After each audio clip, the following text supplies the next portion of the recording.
there. All right, there we go. So coming down 3, 2, 1. Well, Lance, been tough to catch up with you here the last few months, but welcome back for Mayor's Monday here at WSAU, WSAU.com. How's that office filling in for you in the last 6 months here? The office is great. It's certainly filling in, to use your word. There's always enough work to do, and I still have a lot of things still to put away. But it's been an interesting last 8 months since I've been able to be in the position. So thanks for asking. Yeah, it's good to be here. Absolutely. And last time we had talked to you, you had just officially taken over the capacity. We just had COVID-19 related shutdowns and shelter-in-place orders that were put in for various reasons. Tell us what it's been like to navigate through those, especially since the Supreme Court threw out certain orders and we've had other orders put in. It's certainly been a lot to interpret in a short time that you've had to offer guidance to people in the county for. Yeah, that's a great summary. It's been busy, to say the least. We have, I'm really fortunate though. I have a really great team. So throughout the throughout the process, our health department has really been the lead through our COVID response, interfacing with the community in a whole host of ways. So over the last several months, one of the things we saw, particularly when we got to the end of July, was a significant increase in the number of cases. Mm-hmm. We were receiving right around about 100 new cases each week, which if you think about what that means for our health department staff, the information they need to process when a positive case is reported to the health department, they need to do that disease investigation, notify any close contacts, and then also work with those individuals to make sure they have the resources they need. So when you're bringing in up to 28, 29 new cases a day, and you think about the fact that the health department needs to reach out to all of the individuals that each of those people have had contact with over the last several intervening days, that rise in cases really was a very significant impact on the health department. But to their credit, Joan Toyer and her team did a great job.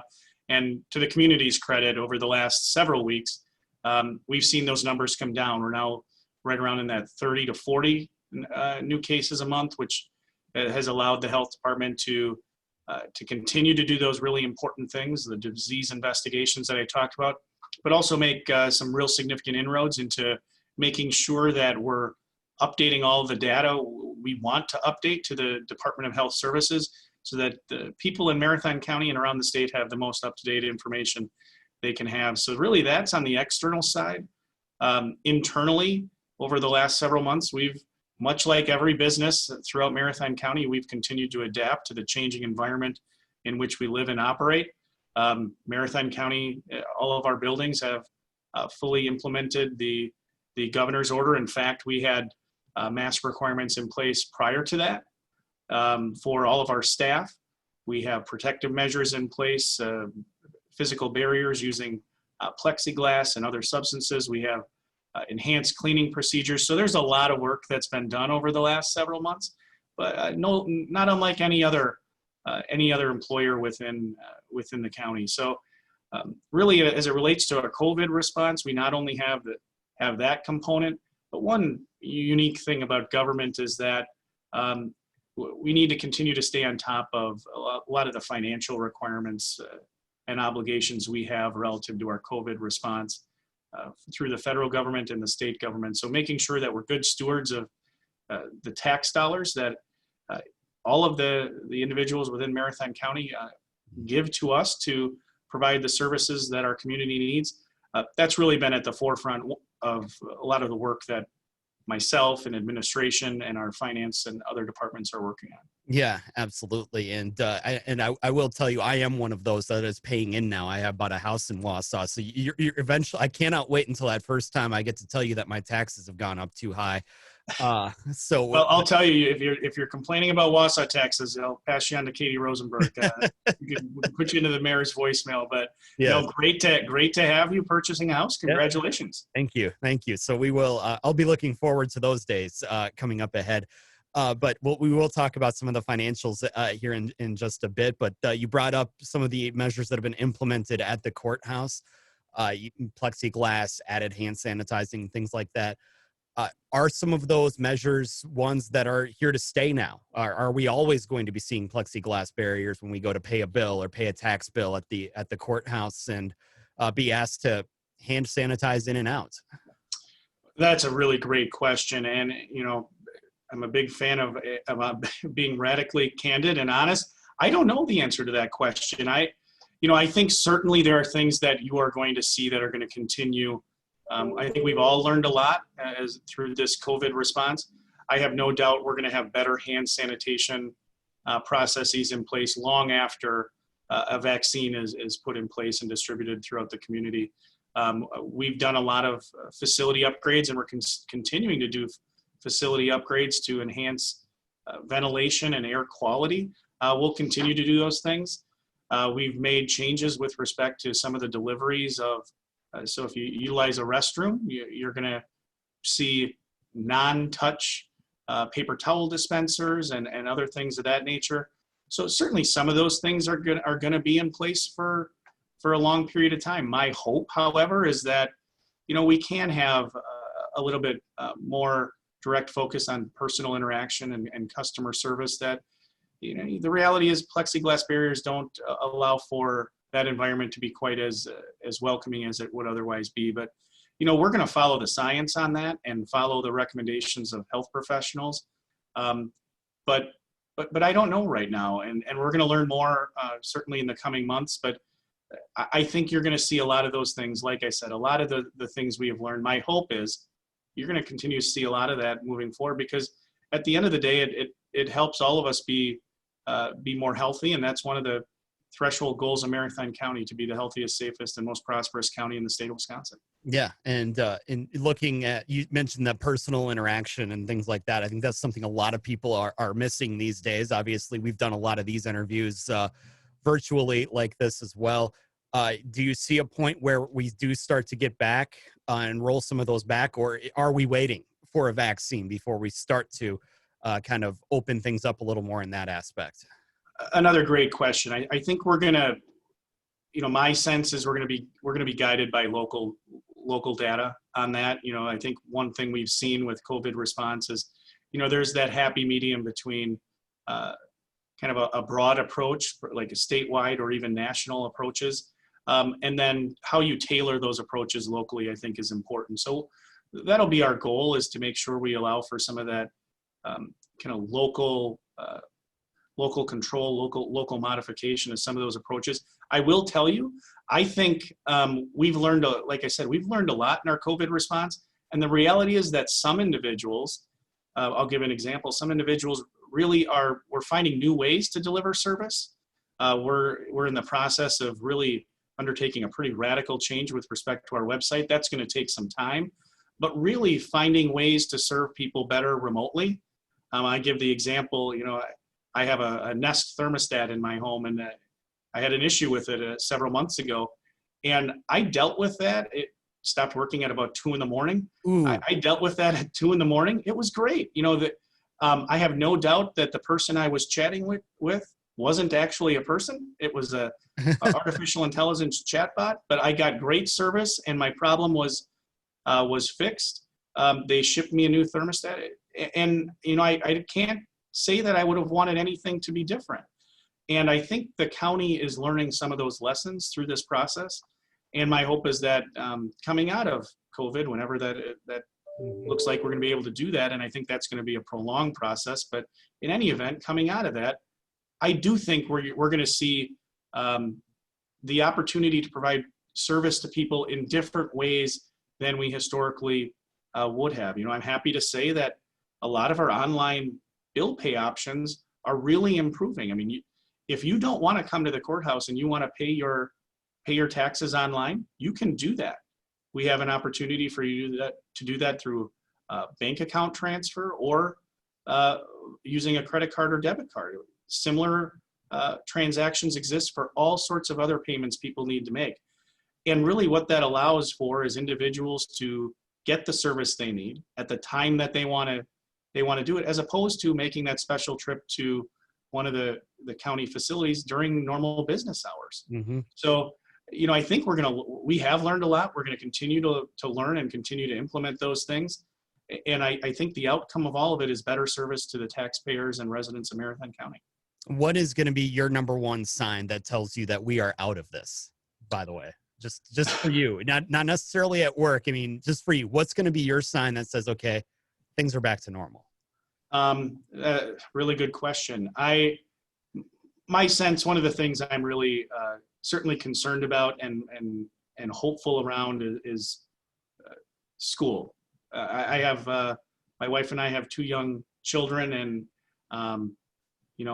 I really want school to be that safe and welcoming place for kids that it needs to be, for them to go and learn and develop into the civic-minded, positive individuals that I hope my kids are as parents, but I think we all hope that the younger generation becomes, quite honestly, that they make tomorrow a better place than it is today. So I think I'm going to learn a lot, take a lot of lessons from when I feel like we're there.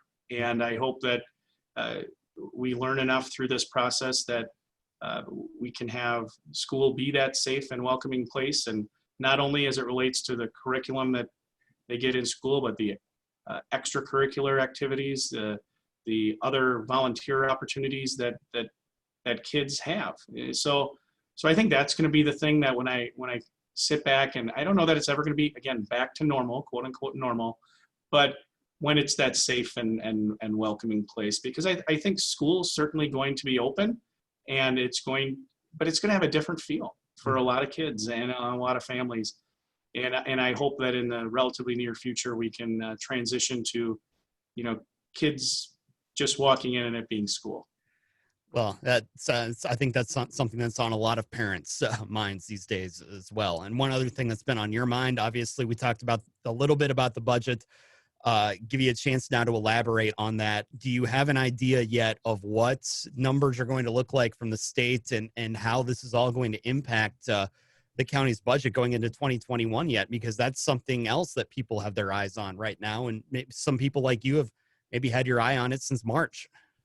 Absolutely. I think and the good news is, as we continue to go throughout the year, we're going to get better numbers. But it's important, as you alluded to, we started looking at this back in March, and how are we going to make sure that we're taking those steps early in the process so that we don't find ourselves in a situation that we need to make up an insurmountable deficit in 2020, or we build a budget for 2021 that isn't feasible given the revenues we see coming in 2021. So we've started that budget process in earnest. The great news is that we've had sales tax numbers. Our initial projections were for up to about a 15% reduction in sales tax. They haven't been quite that dramatic, which is good. But again, we took steps really early on in Marathon County to make sure that 2020 didn't develop into a significant budget deficit situation. And we're continuing to look into 2021 and try to have the best numbers we can. Again, I'm really fortunate to have the benefit of a great team here in our finance department and all of our departments. The direction that we've provided to departments right now is to really put an emphasis on ensuring that we're still able to attract and retain talented staff, which means, we need to make sure that we put enough funds or allocate enough resources to our employees for compensation. And I'm happy to say that we're going to do that. However, the challenge there is we're not expecting new revenues to come in a meaningful sense, in a net sense. So that the task to individual departments is, you need to find the revenues to make sure we're keeping our best and brightest people. But you need to find efficiencies and cost savings in the other areas of your budgets to do that.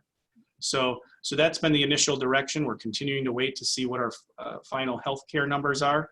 In Marathon County, we have over 700 employees. Health insurance for any business is a significant expenditure. Marathon County is no different. We spend in excess of $12 million annually on health insurance costs. If we would come in around the market, which predictions early on in the year were budget for a 9% increase, and that was our budget assumption moving into 2021. Well, 9% to 12 million is over $1 million. Mm-hmm. And like I said, we're not expecting a net new money, net new revenue when you look overall at the budget, because our new, the net new construction amount that Marathon County would bring in is less than that 9% increase in healthcare. It's less than $1 million. So we need to really make sure, again, being good stewards of the tax dollars for people of Marathon County, that we are as efficient and effective in delivering the services that we deliver, the services of greatest value to the people of the county. And I'm confident it's going to be a tight budget, because we are a creature of state government, and we rely heavily upon the state for state aid, state revenues. And I know their budget's going to be really tight. With the number of people that are struggling in the state of Wisconsin, that have been out of work, unemployed, or their employment has been reduced, that's going to have a significant impact on the state budget, which will funnel down to the counties, the cities, villages, and towns. So we're in this together. We're a team at all levels of government, and we need to make sure we do our part. So then, looking at the budget for next year, is there any projects that may end up getting put on hold, something that may get scaled back in order to make that up, or is that a part of the puzzle that you're still working on at this time? I think that it'd be accurate to say it's still part of the puzzle. I think the opportunity that Marathon County has is that a lot of the projects that we were looking at moving forward, long term, have a return on investment that, again, accrues to the benefit of the people of Marathon County. You know, a lot of our facility renovations, for example, we're doing a significant project down at North Central Healthcare with our campus there.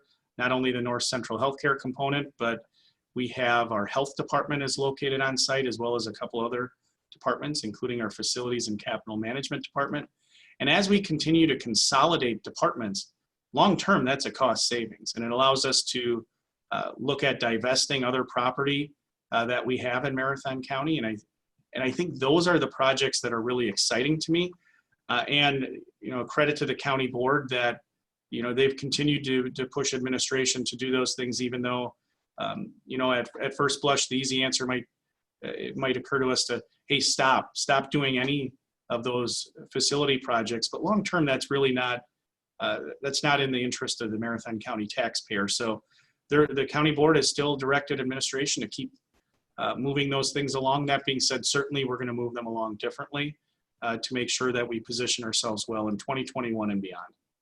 And then when do we expect to see final numbers on the budget? And I guess the $1 million question, so to speak, the taxpayers, are they expecting to see an increase this year, or are you going to try and hold the line on that?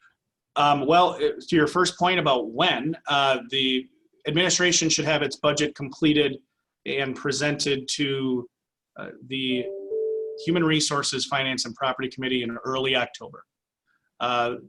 There will then be discussions at that committee before it's moved on to the county board. Ultimately, the plan right now is to hold the public hearing for the budget on November 5th, and the budget would then be approved on the 21st of November.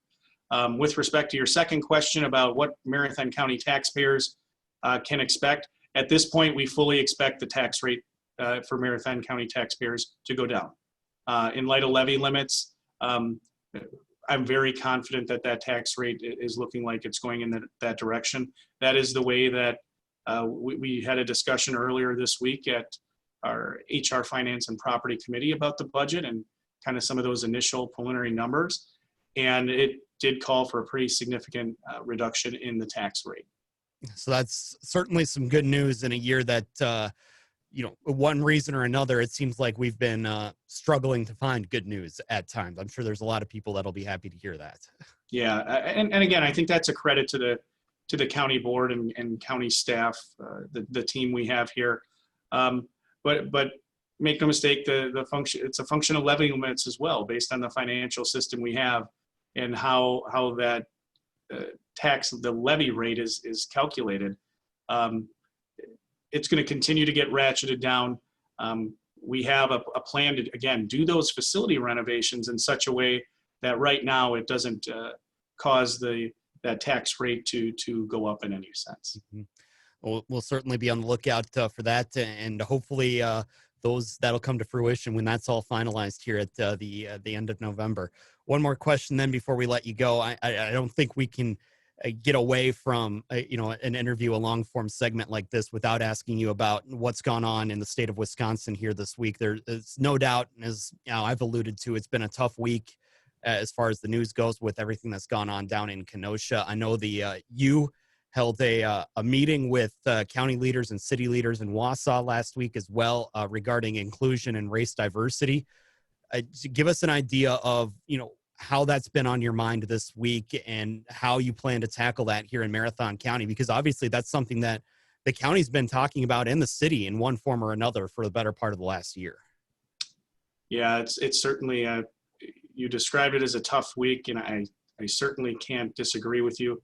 In all honesty, I struggle to find words to adequately describe the situation that I think we're all seeing and we're all feeling. We have people locally, within our community, within the state, and across the nation that are feeling so many different things, and I think people have a lot of questions about how we move forward, how we replace the feeling of distrust or division with feelings of unity and compassion for one another, and how we move forward, how we learn. And those are hard questions. My sense, I actually authored a newsletter article last week, and I referenced all those things. And my sense is that, we need to look to those in our community that have been making a difference, but we need to do more than just recognize those individuals who have been helping. And we need to step up, all of us, in our own individual ways and try to help as well. And I think there's a lot of opportunities for that, but it starts with being open to the lived experience of other people and taking the time to learn about those experiences and then talk. That's one of the real difficulties of COVID. Right now, you and I are conducting this via Zoom, and Zoom is a great platform, but it's not a replacement for the opportunity to sit across the table and shake hands and have that real personal interaction with people to build those relationships. And that's one of the things I hope we get back to in the near future. Again, I think that's an absolute necessity when we talk about these critical conversations, these deep issues. And I have all the confidence in our county board that they're fully invested in doing that. City council and the mayor as well. We're really fortunate, again, to have the community we have. And I think everyone's invested in finding those answers to those very difficult, long-standing questions that we have. And of course, you would be one that, at least in part, oversees the sheriff's department here in Marathon County. Has there been those conversations this week? And if so, have you been a part of them? Do you know what's been said, or how Scott Parks and his staff are planning to handle this going forward? Well, I know our sheriff. I've known him for a great many years, a great relationship with Scott, really respect him as an individual human being, and I couldn't ask for a better sheriff with whom to work. I know he's had those conversations with his staff and his management team, and we're going to continue to have those conversations about how do we engage in what is often called community policing, but how do you build those relationships? And like I said, we are really fortunate to live in the community in central Wisconsin that we do.